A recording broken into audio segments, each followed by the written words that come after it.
Jerry Dulac, and you know our rules.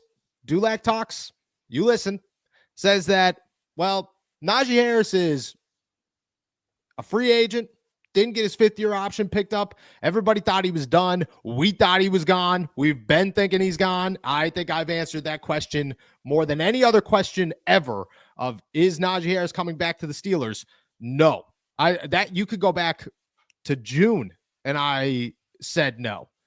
Well, Jay Dulac thinks it's a yes. He said, better chance than not, Najee Harris is back with the Pittsburgh Steelers in 2025, which I don't think that having an opinion of that's the bad move is the right opinion. Like, it still leaves the door wide open for any other avenue to go.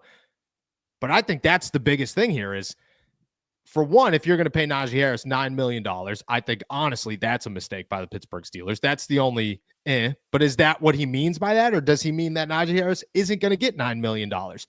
That's a giant question in this whole situation. But it leaves the door open for everything. Is Jaylen Warren coming back, or did they move on from him? Are they still going to draft a running back in a loaded running back class? And can you afford to miss out on this running back class? Because, to be honest, it's special, and you don't want to be sitting here in a year where you find yourself in the quarterback situation at running back, where you can't find one and the options just aren't good enough. If you're only thinking veteran, you're crazy, because young, explosive running backs are some of the easiest things to find in the NFL. On top of that, is Cordero Patterson your third still? Are you running it back with the same exact running back room, or are you changing it up? Can you go NFL draft for a third guy? And what does that even look like? I just think it brings so many questions up from the Pittsburgh Steelers if that's the decision that they make. And while I still think it's not as close as Dulac says that it is, it's hard to sit here and say that he's wrong and that that's not going to happen, because I have no idea. And you've no idea. We are just guessing on whether or not the Pittsburgh Steelers want to bring Najee back. It opens up a can of worms that I don't think the Pittsburgh Steelers are ready for. And if they haven't made their decision on the coaching staff or the quarterback position, I have a hard time believing they are going to, in a timely fashion, make the decision around re-signing Najee outside of re-signing Najee, which draws more concern from me with the Pittsburgh Steelers. Najee coming back, you got to have thoughts, but what's your biggest question about the situation? And are you in support of that decision if it's made? I am certainly questioning the decision, but at the same time, we had both kind of closed the door on any Najee Harris returns. You've been closing the door on that since like week 2 of the NFL season this year. So I know that that's one that you've been very sold on, that, hey, Najee's not coming back next year. So to hear Dulac, in a surprise to me, come out and say, listen, don't bury the opportunity for Najee to come back because there's a chance here. I was very surprised. Now, does it make a little bit of sense? Yeah, because the Pittsburgh Steelers are a team that seeks comfort. I know that the head coach will put it on a t-shirt that he doesn't, but this team overall seeks comfort. That's why they went with Russell Wilson over Justin Fields, even when Justin was succeeding. And that's why they would bring back Najee Harris, because they've seen it.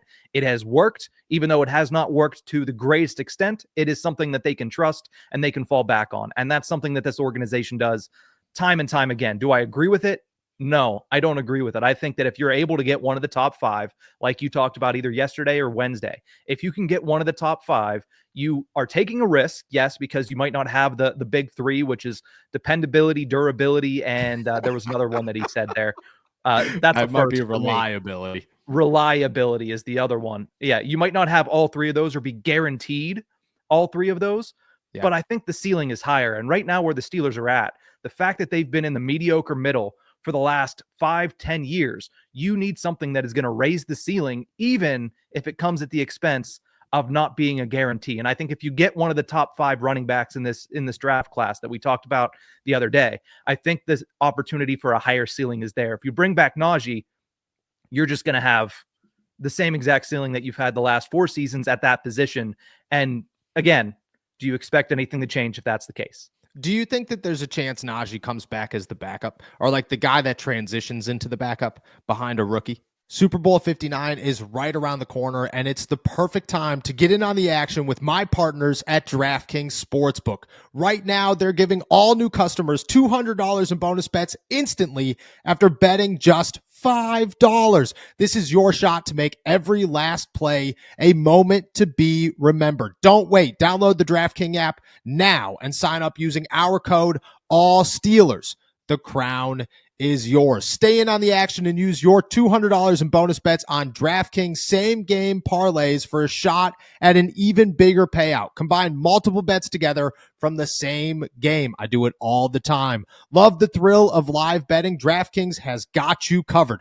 Bet live on in-progress games right as they happen, making watching the game that much more exciting. If sports betting is not yet available in your state, don't worry. You can still join in on all the fun with DraftKings Daily Fantasy and have the shot to win cash prizes.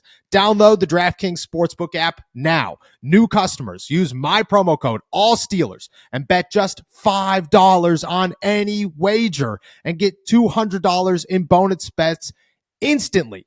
That's promo code ALLSteelers only at DraftKings Sportsbook.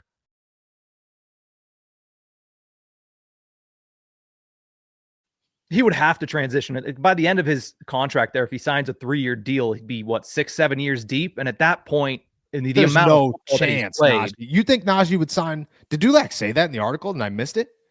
No, he was referencing the Spotrac contract expectancy, which is a 3-year, $27 million deal.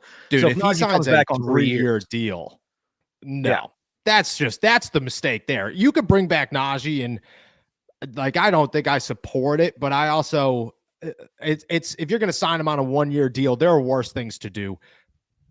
You sign him on a 2-year deal or anything more, you've messed up. That's a problem. Why? So that for the next 3 years you get 1,000 yards.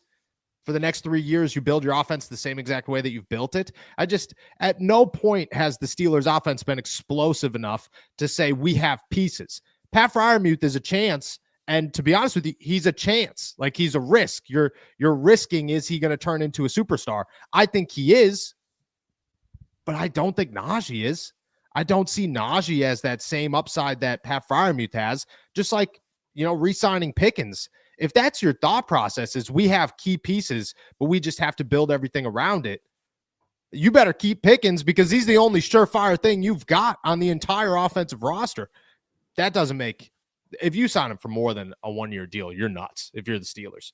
You can't justify that at all. You could justify a 1-year deal, and again, I'll ask you again, do you think that if it is a 1-year deal – that they could draft a guy still and make him the starter after transition him into the starter throughout the season?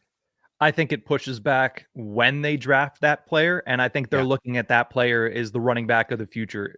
Especially if Najee gets a 1-year deal, they're going to be doing the same thing that you see every team's doing with the running backs or with the quarterbacks is, hey, you're going to sit, you're going to get some touches here and there, but we're going to try to preserve your legs and let you mentally get up to speed to the NFL level, and then next year, hopefully be the guy alongside maybe a Jaylen Warren or who knows in 2 years. But if they bring back Najee on a 1-year deal, I think that rules out the top 5. I think you're looking at the guy from UCF. You're looking at maybe Dylan Sampson in the 3rd or 4th round. You're looking, I would honestly say probably nothing higher than a 4th round pick at that point if you bring back Najee, because you do have way too many other holes. I agree. And I'm sorry, but the Najee bar is not where, and I think Najee could go to another team and explode, but I don't think he comes to Pittsburgh and explodes. I think you need some fresh legs, just a fresh mindset or start. The Steelers have to stop looking at this as we made it to the playoffs. We were a 10-3 football team. We were really good, and start going, how do we become really, really, really good? Because the Ravens were a 13 what were they last year? They had the best record in the NFL. They're 14-3 or something like that. Mm-hmm. If you were 14-3 and you still said we need Derrick Henry to finish this roster, I mean, you've made the moves. You've said we're not satisfied enough because you didn't win a Super Bowl. The Steelers, and just like you said, the comfort thing. The Steelers on the other side to just accept, hey, at one point we were 10-3 and a really good football team, and Najee was the driving force. You're very comfortable with going 10-7 again. You're very comfortable with the first round exit. And I get it. That's Mike Tomlin's thing, man. But that just doesn't make any sense to me. I would much rather fill other holes in different areas. The upside for defensive line as a veteran is decent this year. You can go find a wide receiver, and I'd pay big bucks for a wide receiver. You could figure everything else out. You have a lot of holes, but you don't have a lot of holes at the same time. The Steelers need a corner. They need maybe 2 or 3 defensive linemen. They need a running back. Well, 2 running backs, I guess, and wide receivers. And that's it. And I get it that's like pretty massive positions, but if you draft a wide receiver and sign a wide receiver, you've taken care of that situation. If you sign a running back and draft a running back, you've taken care of that situation. If you sign a defensive tackle and draft a defensive tackle, you've taken care of that situation. And if you sign Dante Jackson, you've taken care of that situation. It's just that it's not as complex as like, a year ago, they needed 11 positions and there were nobody out there to go sign.